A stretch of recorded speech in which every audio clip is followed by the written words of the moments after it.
Assalamualaikum warahmatullahi wabarakatuh. Halo teman-teman semua, kembali lagi dengan saya Indira Putri Nurfadilah. Nah, materi konsep dasar IPS kali ini yang akan saya bahas ialah mengenai pengaruh kebudayaan luar terhadap kebudayaan Indonesia. Langsung ke pembahasannya saja ya. Baik, kita langsung ke pembahasan yang pertama, yaitu dari pengertian budaya. Jadi, kata budaya itu berasal dari bahasa Sanskerta, yaitu budaya, yaitu bentuk jamak dari budi, yang artinya adalah akal. Nah, menurut KBBI, diartikan sebagai pikiran, akal budi, atau adat istiadat. Jadi, budaya adalah suatu cara hidup yang berkembang dan dimiliki bersama oleh sebuah kelompok orang dan diwariskan dari generasi ke generasi. Kebudayaan adalah cara berpikir dan cara merasa yang menyatakan diri dalam seluruh segi kehidupan sekelompok manusia yang membentuk kesatuan sosial atau masyarakat dalam suatu ruang dan waktu. Nah, kebudayaan itu merupakan sebagai keseluruhan yang mencakup pengetahuan, kepercayaan, seni, moral, hukum, adat, serta kemampuan kebiasaan lainnya yang diperoleh manusia sebagai anggota masyarakat. Kemudian terdapat 3 proses tumbuh kembang suatu budaya yang meliputi pertama adanya proses internalisasi, yaitu proses menanamkan dan menumbuh kembangkan suatu nilai atau budaya menjadi bagian diri dari orang yang bersangkutan. Yang kedua adanya proses sosialisasi, yaitu usaha memasukkan nilai-nilai kebudayaan terhadap individu sehingga individu tersebut menjadi bagian masyarakat. Yang ketiga ada proses enkulturasi, yaitu proses sosial yang dilakukan oleh seorang individu dalam mempelajari dan menyesuaikan pikiran serta sikapnya terhadap adat istiadat, sistem sosial terkait norma, tatanan sosial, dan peraturan-peraturan yang hidup dalam kebudayaannya. Kemudian ada pengaruh kebudayaan Hindu-Buddha terhadap kebudayaan Indonesia. Yang pertama adalah sistem kepercayaan. Saat kebudayaan Hindu-Buddha masuk ke Indonesia, masyarakat sudah menganut kepercayaan animisme dan humanisme. Nah, akibat adanya akulturasi ini menyebabkan adanya perubahan dalam beragama, seperti upacara keagamaan, kitab suci, dan juga tempat ibadah. Yang kedua ada sistem pemerintahan, yaitu dengan masuknya budaya Hindu-Buddha di Indonesia, sistem pemerintahan kerajaan ini dikenalkan. Banyak sekali kerajaan Hindu-Buddha yang berdiri di Indonesia, seperti Kerajaan Kutai, Kerajaan Tarumanagara, dan juga Sriwijaya. Yang ketiga, seni bangunan. Pengaruh Hindu-Buddha dalam seni bangunan itu dapat dilihat pada candi-candi.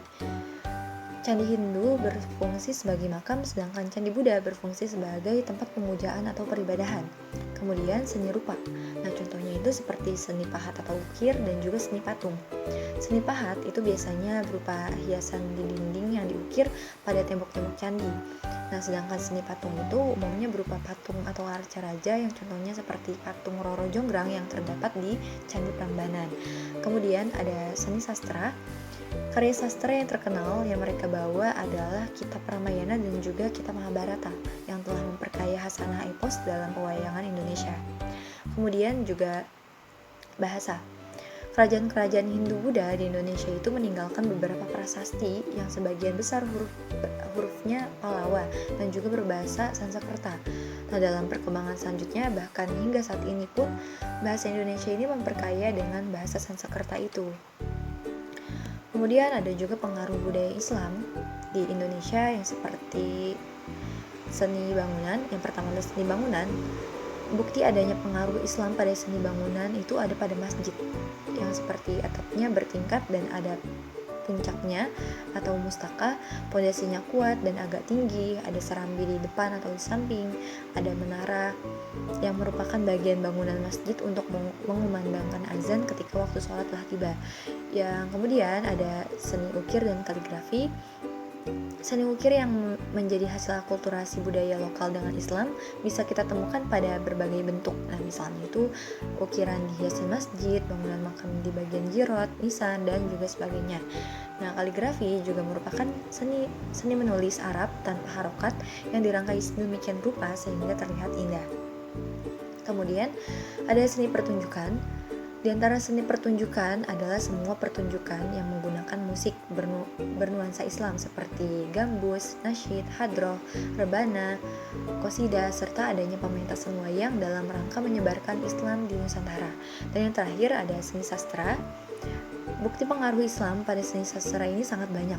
Di Sumatera, contohnya, muncul karya sastra yang berbentuk hikayat, syair, tambo, dan juga silsilah.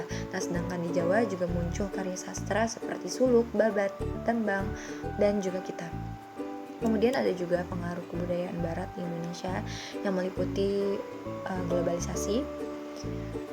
Globalisasi merupakan sebuah proses penyebaran melalui unsur-unsur baru yang mendunia, baik menyangkut informasi, gaya hidup, pemikiran, dan juga teknologi. Contoh dari globalisasi ini seperti produk asing yang banyak beredar di Indonesia, jual beli online yang terus berkembang, teknologi baru yang bisa diakses oleh semua orang. Dan yang kedua ada westernisasi, yaitu arus besar dalam menciptakan dan mengubah karakter kehidupan bangsa di dunia secara umum dan negara Islam pada khususnya yang menjadi paham barat lewat dimensi politik, sosial, kultural, dan juga teknologi. Contoh dari westernisasi itu seperti mulai lunturnya budaya lokal Indonesia, pergaulan remaja yang semakin bebas, gaya hidup yang konsumtif atau boros, dan juga cara berpakaian yang meniru budaya barat.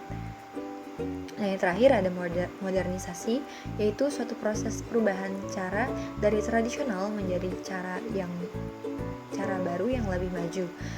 Nah, perubahan ini diantaranya seperti yang meliputi aspek sistem sosial, ekonomi, dan juga politik. Nah, contoh dari modernisasi itu seperti perubahan telepon rumah yang menjadi telepon genggam atau smartphone, yang kemudian interaksi belajar mengajar melalui media sosial dan aplikasi berbasis pendidikan, wawancara kerja atau rapat kantor melalui smartphone seperti video call. Baiklah teman-teman, mungkin itu saja materi yang dapat saya sampaikan mengenai pengaruh kebudayaan luar terhadap kebudayaan Indonesia.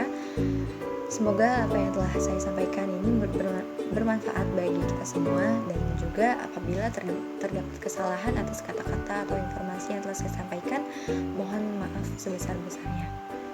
Wabillahi taufiq wal hidayah. Wassalamualaikum warahmatullahi wabarakatuh.